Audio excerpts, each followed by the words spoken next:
Welcome back to Cool Your Heels with Lillian Caldwell, found on AMFM247.com and Passionate World Radio Network, the world in your hands. And today, our special guest is Tara Liddle, who wrote a book called Why Motor Skills Matter. And according to Carol Kranzwitz, she says this book is an excellent guide to child development. Hear, hear. I raise my wine glass in concurrence. Good afternoon, Tara. How are you? Hello, Lillian. Thank you very much for having me on your program today. Well, I thought it is a good introduction to Halloween because the kids will be using, all the small ones, will be using their motor skills to go hither and yon, from stoop to stoop. Quite true. So what motivated you to write about motor skills from zero? And ladies and gentlemen, that means the child has just been born, so they're not really any years old yet, from 0 to 5 years. Well, I'm a pediatric physical therapist, and after working with parents for more than 30 years, I found that many of the parents had similar questions and concerns that I wanted to provide a source to answer those questions. So then this book is the type of book, depending on what stage your child is at, from 0 to 5, you want to be able to pick it up and read the sections that you need to know about. Well, what is pertinent to you, depending on the age of your child. But what I wanted to show is how touch, movement, and play impacts development and the well-being of a child from birth to 5. That motor skills have an effect on the emotional, social, and cognitive development for children, and that physical development can enhance learning, self-esteem, and speech. And if parents don't pay attention, what may happen? It's not a matter of not paying attention. It's more about how we can help facilitate development. That we want, well, I think that Fred Rogers said it best, play is really the work of childhood. We want to offer ways for parents to play with a purpose. And if they don't know the proper way to play with their children, then something may or may not happen. Well, yes, I feel that it's very important for children to explore, and exploration leads to creativity, and that creativity enhances learning and self-esteem and confidence. And so many children really lack that part of it without even putting in their motor coordination. Yes, quite true. So what's the parent to do when your child is first born, outside of checking to see that they have their 10 fingers and 10 toes? What else does a person, or I would say a mother or a caretaker, depending how you want to look at it, what are some of the things they need to really be on the lookout for so they can help their child advance from one stage to the next? Well, what's important to understand is that the minute we're born, even before that, going through the birth canal,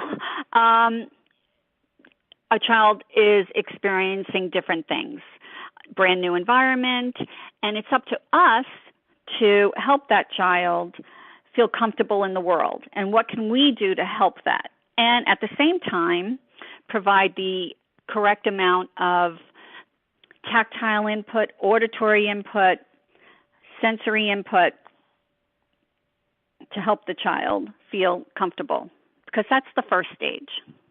Now, I would think that the second stage, and it's really an important thing, and a lot of parents don't make much of it, is to make sure that you really do support that head the right way. There's a right way and a wrong way to pick up a kid, a little baby under the year of 1 year old. And I have to tell you, I've seen a lot of parents do it the wrong way. It's funny you say that. Well, a lot of parents learn to pick up their child, their infant, from going to the doctor. The doctors will they're testing the baby to see what type of head control the baby might have or their muscle tone.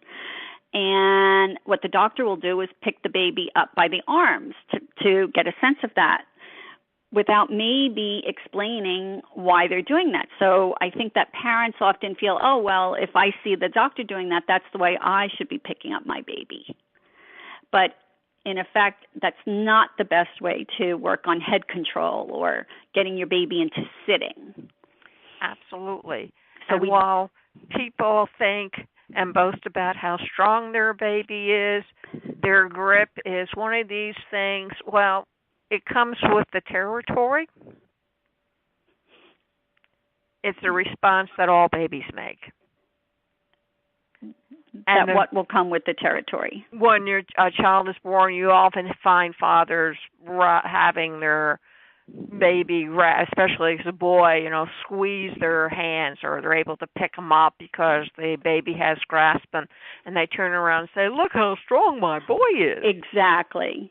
Yes, Lillian, quite true. And again, it's fun, but it's not something that we do want to focus on. What we do want to focus on is providing that sensory input to the baby, and that sensory input will cause a motor output. And we call that the sensory motor cycle. So, for example, if you stroke the cheek of your baby, they'll turn their head. So that sensory input caused a motor output. And more input will lead to more output. And this allows the child's worldview to expand so that they can receive, again, more input.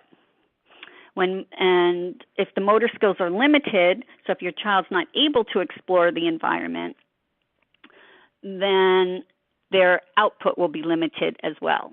So, for example, if a child can't crawl to a toy that they see across the room, they'll forget about it. And if they forget about it, they can't explore it. They can't explore the shape, the color, the texture, and the taste. And if you can't physically explore something, then the mind will not be engaged to learn about it. So, as I like to say, just being is not enough.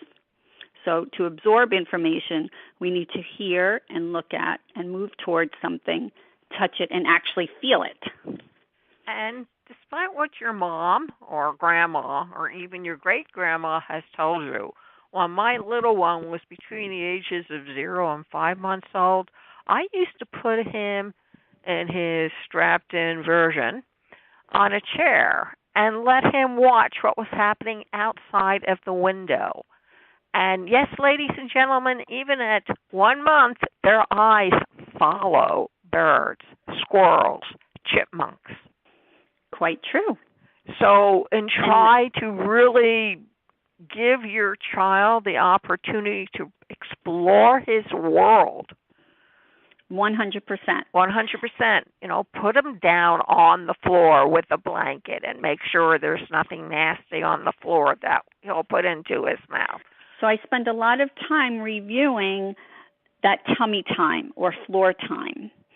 And in the beginning, what's important is that when we're born, full-term babies are born with all that, what we call physiological flexion from being in the womb.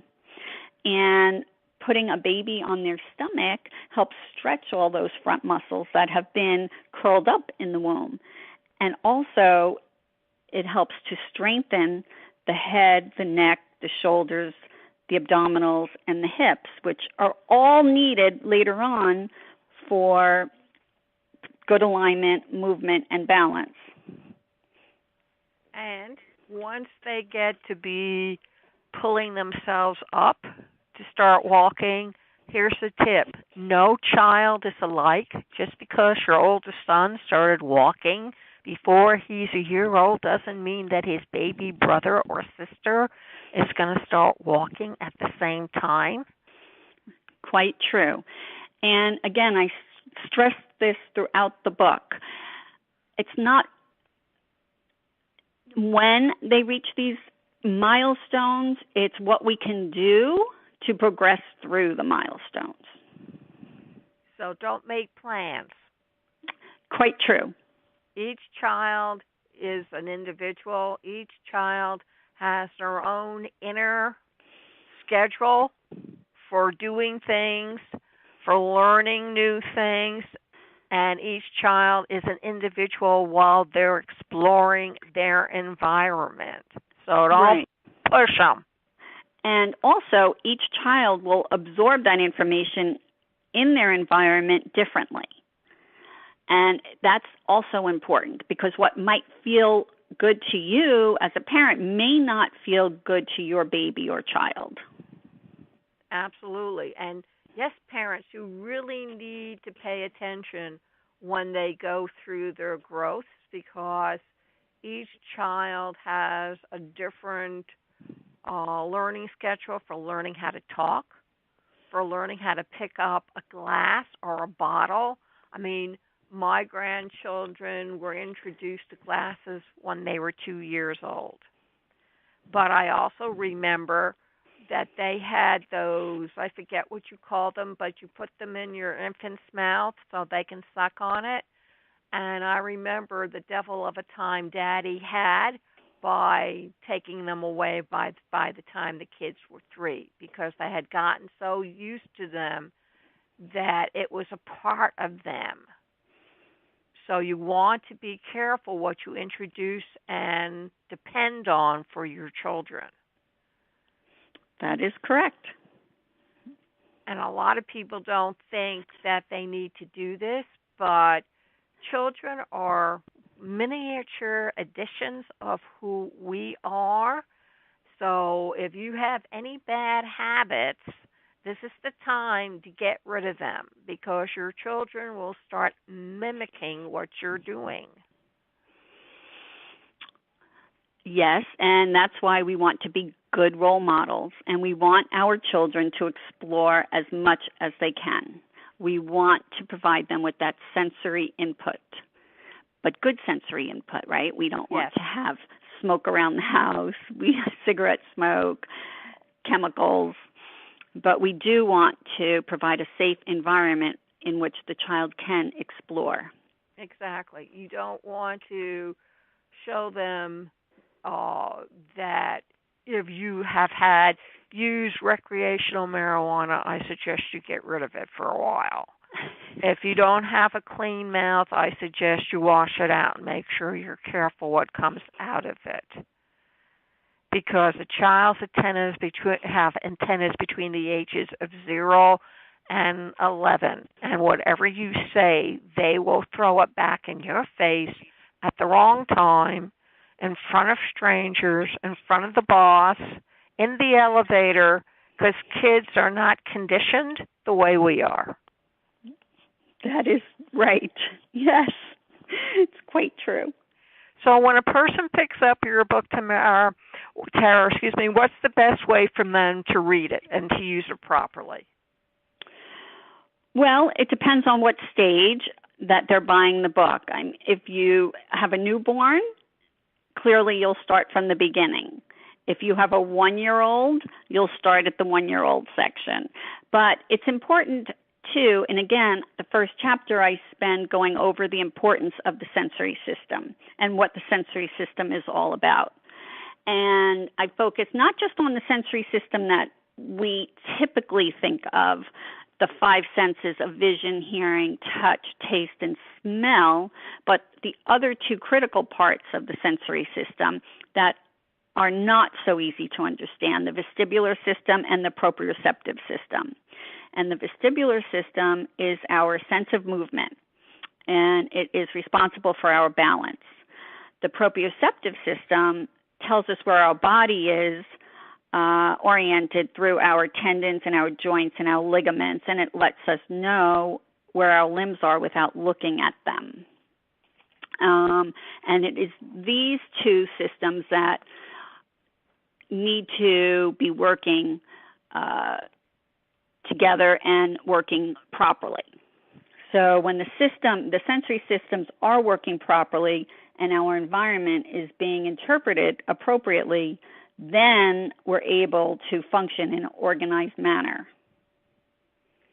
And the child can play, yes, and they'll feel confident, and they'll be self-assured. The other thing you have to be aware of, that there are some faux pas along the way, and you need to be aware of them. So if half your child is not exactly walking, balancing on both feet, he seems to be favoring a leg, good time to take him to the pediatrician. Yes. Any concerns, I always say parents know best. Any concerns that you may have, bring them up to your pediatrician or your primary care physician. And I can't stress that enough. We're the ones who are with our children all day, every day. We see things that others may not be seeing. So yes, absolutely bring things up, question it. And if you do have a concern, you can always see on development, you can always see a pediatric physical therapist or a pediatric or occupational therapist or a speech therapist. And if you take your child to daycare, and certainly I have done that, a lot of parents have done that, ask them to keep an eye on what your kids are doing, how they're playing, how they're seeing, how they're hearing, because parents don't always pick up on this, and the kids are not going to volunteer information like that to you. Right. And also in the daycare, is your child playing on the floor? Or are they being put what I call containers, right? The infant seat, the car seat, the swing, the well-known exerciser. And it's when these things become overused, again, that we start to see problems. And I think that people are under the misconception that putting a child in, say, a walker or an exerciser will help strengthen their leg muscles for walking. But in actuality, it does not. So overuse of, something like the exerciser can cause unwanted positions or postures. The head in extension, shoulders, up high, the bigger arch in your low back, so your lumbar lordosis, stiff knees. Babies tend to be on their toes. So again, my dream would be to have these taken out of every store, but that is not going to happen. So the best I could say is if your baby is in one of these devices, to make sure at least that their feet are flat. Put a pillow under their feet so that they're not bouncing on their toes while they're in there. And the other thing, too, and I don't think you mentioned it in your book, but it's something parents ought to be aware of. When your child's at home, ask the doctor until he starts walking, ask the doctors if they need to wear shoes. My child did not start wearing shoes until he started walking because the doctor said it was better for him not to have them on his feet. Now, I know that there are all kinds of footwear for little babies between 0 and 12 months.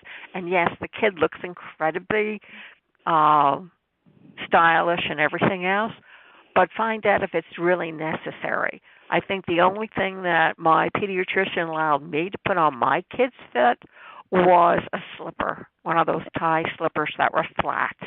Yes, and I do spend time reviewing this, being barefoot or socks if it's chilly in the house or if the floors are cold, socks. But barefoot is the best way to develop the intricate muscles of the foot.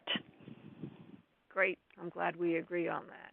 And the other thing you have to remember as well, and not only do you put cushions or pillows on the bed, but you also need to put them on the floor because babies roll. Well, and babies sprint. Even though they're on their knees, they can go incredibly fast. Well, yes, and I recommend putting all your pillows on the floor because, again, that creates little obstacles and it gives your babies little challenges while they're learning to crawl and creep on their hands and knees. Oh, great. Is there anything we need to cover so that people can really get as much as possible out of your book? Well, Yes. Floor play, as we've been discussing, is extremely important for development. Exploration, extremely important. Creeping or crawling on your hands and knees is very much needed for core strength and motor planning and coordination and balance.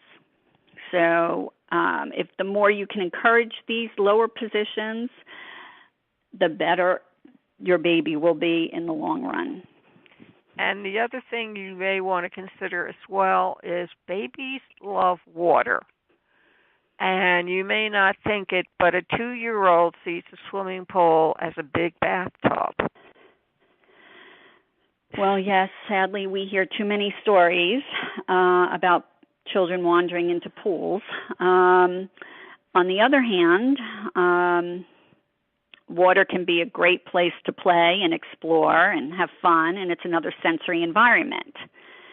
We just have to be diligent. You have to be diligent. I brought it up because I had it so that when I went underwater, my son would put his arms around my neck, and I would take him underwater with me, and he loved it.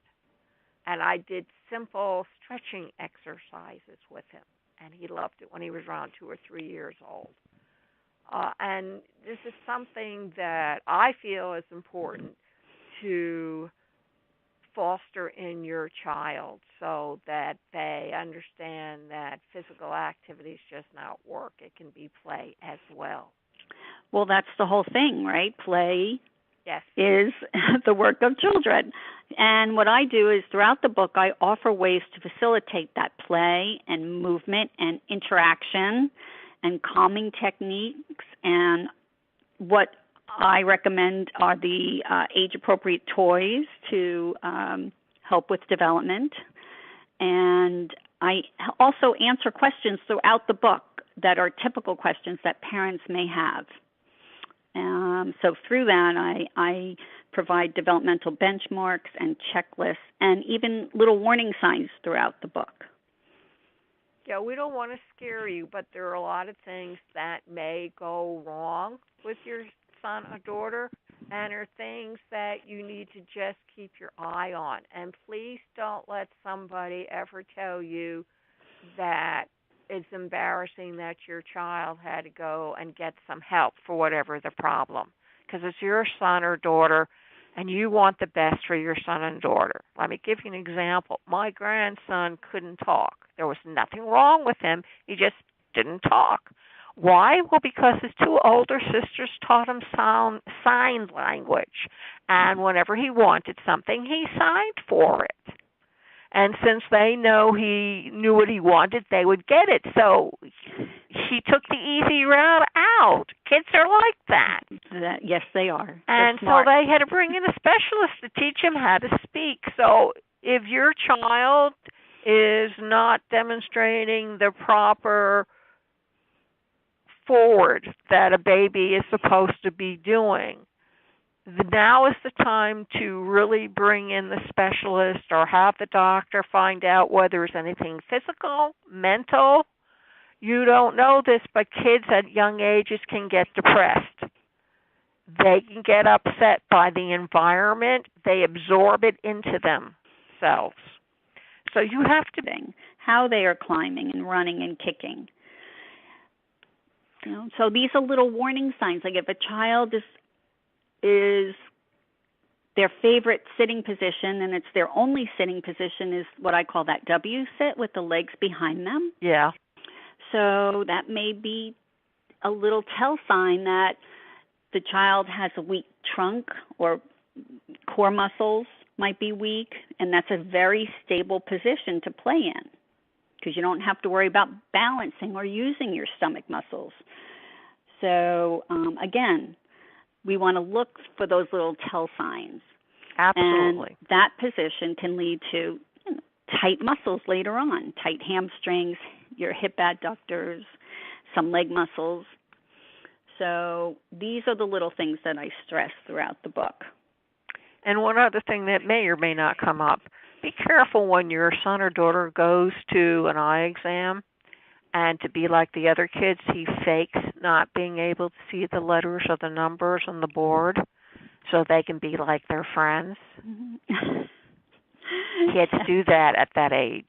They do. And you need to be able to spot, ask the doctor to, is there any way he can tell whether or not they're really having trouble, because I've known several kids who have done that. To be with the popular kids, because the popular kids were all wearing all, $300-$400 glass frames. I'm not too familiar with that, Lillian. It sounds very funny. Well, it is. It sounded very funny to me, but my son said, yeah, the kids do it at his school, and I'm thinking, what kind of school is this? We're talking about pre-kindergarten and kindergarten kids, 5 years old, 4 years old, ladies and gentlemen. Wow. So there's a lot of interesting things going on, especially if your kid is going to a preschool or a Montessori. There's a lot of different influences out there, and parents need to be aware of that. We need to be aware of all aspects of our children. Yes, absolutely. So, Tara, please tell everybody where they can find you on the World Wide Web, where they can find your book, any upcoming speaking or interview engagements, the works. So for all that information, you can visit motorskillsmatter.com.